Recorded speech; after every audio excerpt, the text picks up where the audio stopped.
kita Nabi besar Muhammad sallallahu alaihi wasallam, Sayyidina wa Maulana wa Syafi'ina wa Qurrati A'yunina, yang akan insyaallah menjadi pelipur lara dikala kita gundah dan menjadi api yang membakar semangat kita, sehingga bisa menggunakan waktu-waktu kita sebagai waktu untuk penuh dengan muhasabah dan menjalankan perintah Allah dan Rasulnya dengan penuh dengan istiqomah. Baik, Bapak Ibu sekalian yang berbahagia,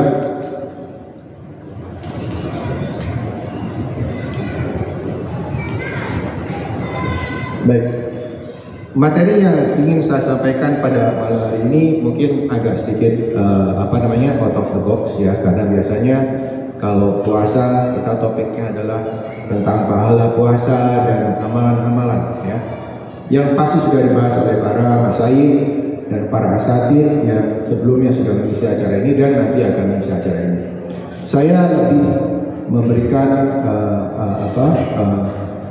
Al-Fakir mencoba memberikan suatu gambaran bagaimana agar bulan Ramadan ini bisa menjadi sebuah pelecut bagi kita semua untuk mempertanyakan banyak hal ya, untuk bisa membuat mau'izah terhadap apa yang terjadi di sekitar kita.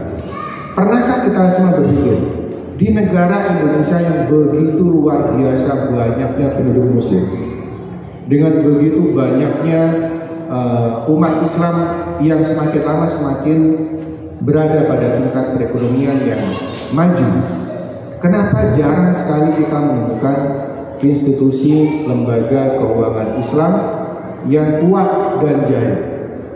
Ya, kalau kita ke banknya bank itu saja. Ya, kalau kita ke pasar modal, pelakunya itu saja. Tentu menjadi hal yang sangat disayangkan, karena kalau misalnya kita bisa berperan lebih banyak, otomatis akan lebih banyak lagi manfaat yang akan diterima oleh para saudara-saudara kita yang mungkin saat ini masih memiliki keterputusan dari kemajuan perekonomian. Jadi Bapak Ibu sekalian, pernahkah kita menanyakan dengan sebegitu besarnya industri halal di Indonesia, ya, tourism dan industri-industri yang lain, kenapa industri keuangan kita itu ketinggalan sekali? Apa yang salah? Kenapa kiblat industri keuangan itu bukan di Indonesia, tapi di Inggris dan di Malaysia? Apa yang salah dengan cara pandang kita terhadap pengembangan ekonomi syariah, terutama di sektor keuangan? Nah, malam hari ini saya akan sedikit menelaah tentang isu di industri takaful yang mungkin Bapak Ibu sekalian juga telaah kok nggak pernah kedengaran apapun di industri ini. Pada sebuah ayat di Al-Quran, Allah Subhanahu Wa Taala berfirman, Innallaha 'indahu 'ilmus sa'ah wa yunazzilul ghais wa ya'lamu ma fil arham wa ma tadri nafsum madza taksibu ghadan wa ma tadri nafsum bi ayyi ardin tamut innallaha 'alimun khabir. Yang intinya adalah bahwa Allah SWT itu sudah menjadikan kehidupan ini sebagai sebuah hal yang penuh dengan ketidakpastian ya. Bagaimana matahari bersinar, bagaimana badai mungkin akan terjadi, bagaimana kebakaran mungkin akan terjadi, yang artinya memang sudah menjadi sunatullah bahwa hidup di dunia ini akan penuh dengan ketidakpastian ya, ketidakpastian dalam berbagai macam hal. Dan ketidakpastian itulah yang kemudian menimbulkan resiko ya. Resiko-resiko itu tidak pernah bisa dihilangkan. Yang bisa adalah dimitigasi ya, diatur. Kalau orang tidak mau punya masalah, tidak punya ketidakpastian dan tidak punya resiko, berarti orang yang tidak hidup. Karena pada dasarnya orang yang hidup itu akan penuh dengan ketidakpastian dan resiko.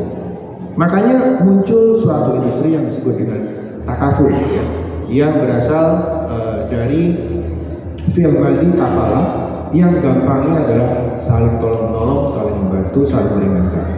Jadi ini adalah prinsip dasar bagaimana salah satu industri keuangan yaitu takaful mulai berkembang, yang sayangnya kemudian suaranya nggak pernah kedengaran, sehingga menjadi tanggung jawab kita semua sebagai umat muslim di Indonesia untuk mencoba untuk merejuvenate dan mencari solusi kenapa kita ketinggalan. Nah, apa yang kita bisa simpulkan? Indonesia ini luar biasa sekali Bapak Ibu sekalian, jamaah sholat isya, sholat tarawih yang kami hormati, kalau kita lihat perkembangan di Indonesia, kita itu paling jago di hal yang sifatnya kumpul-kumpul, bikin acara, bikin seminar, ya. Itu kita paling jago. Makanya indeks kita untuk hal yang berbau dengan knowledge kita paling tinggi, salah satu paling tinggi di negara-negara Islam yang lain, ya. Namun demikian, giliran merealisasikan kumpul-kumpul itu dalam sebuah aktivitas ekonomi yang syariah, kita paling ketinggalan. Jadi ternyata ada keterputusan antara pemahaman yang kita dapatkan, antara menjamurnya fakultas-fakultas syariah, menjamurnya kelompok-kelompok ilmuwan syariah dengan aplikasinya di lapangan. Jadi kita suka dengan teori tapi malas dengan praktek, ya. Dan itu yang menjadikan kenapa kemudian Indonesia tertinggal dalam pengembangan keuangan Islam.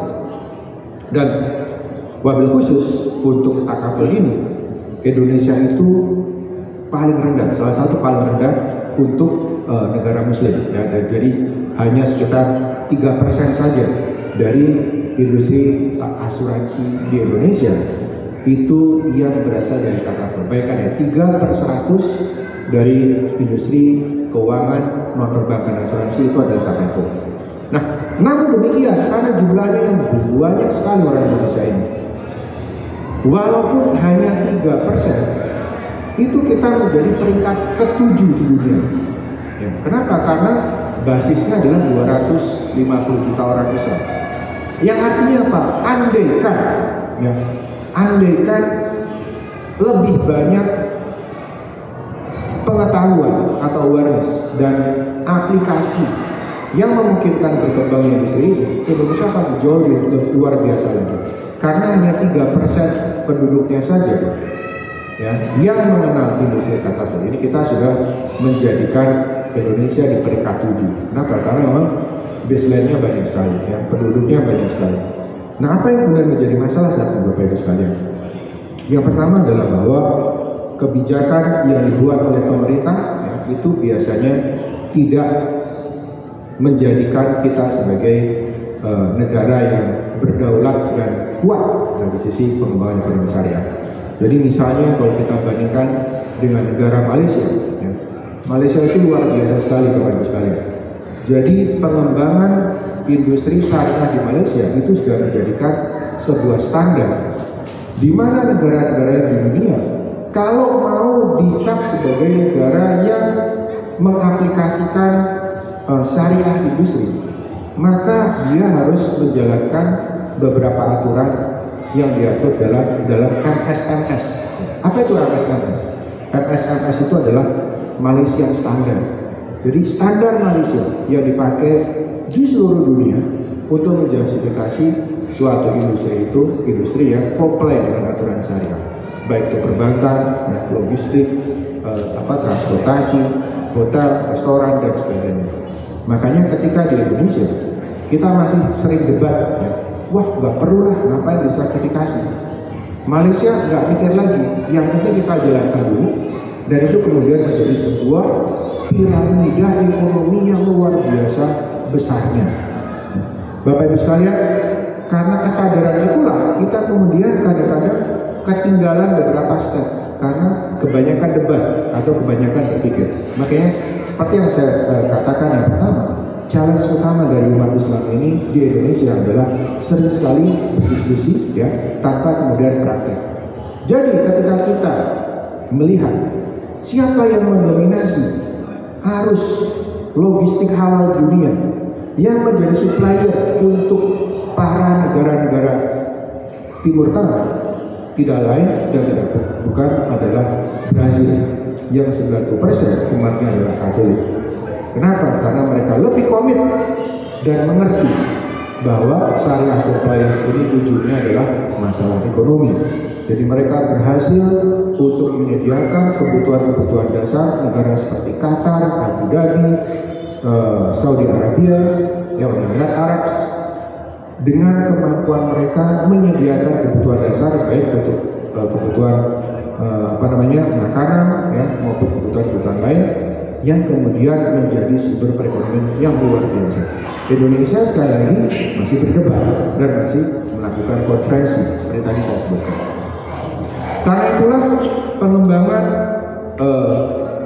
siar ekonomi ke depan, Bapak Ibu sekalian, akan bersandar pada diri kita sendiri. Ya. Kita semua yang banyak sekali ini akan menjadi pilar-pilar yang diharapkan menjadi pelopor dalam pengembangan ekonomi syariah ke depan. Makanya Rasulullah SAW pernah bersabda bahwa pada akhir zaman ini umat Islam itu banyak sekali, tapi laksana buih di lautan yang terpecah-pecah tanpa koordinasi dan tanpa konvergensi. Jadi semuanya sendiri-sendiri gitu. Bahasa Jawanya sibuk carpe diem. Nah itulah yang mungkin di bulan Ramadan ini kita akan coba telah bersama.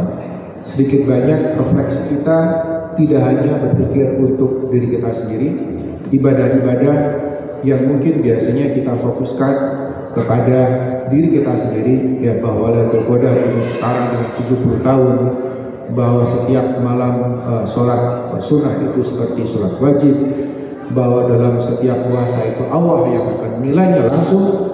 Tapi lebih dari itu muncul sebuah kesadaran bahwa dianugerahi berada di negara mayoritas muslim ini ternyata memberikan tanggung jawab yang luar biasa.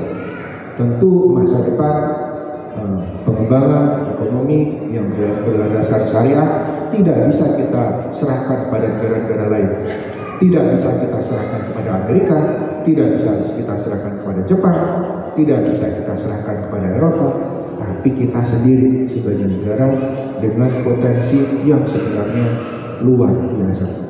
Jadi itu Bapak Ibu sekalian, refleksi yang mungkin menjadi menjadi pengingat kita semua betapa banyak sebenarnya peluang-peluang yang bisa kita lakukan dan betapa kita semua bisa menjadi pilar, bisa menjadi uswatun hasanah, bisa menjadi sumber ilmu bagi masyarakat di sekitar kita, sehingga apa yang kita aplikasikan benar-benar menjadi dakwah hal kepada masyarakat di sekitar kita dan kepada masyarakat bangsa Indonesia secara umum.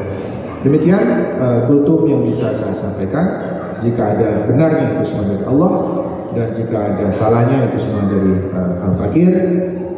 Mohon maaf atas segala kekhilafan. Wallahu muwaffiq ila aqwamit thoriq. Wassalamualaikum warahmatullahi wabarakatuh.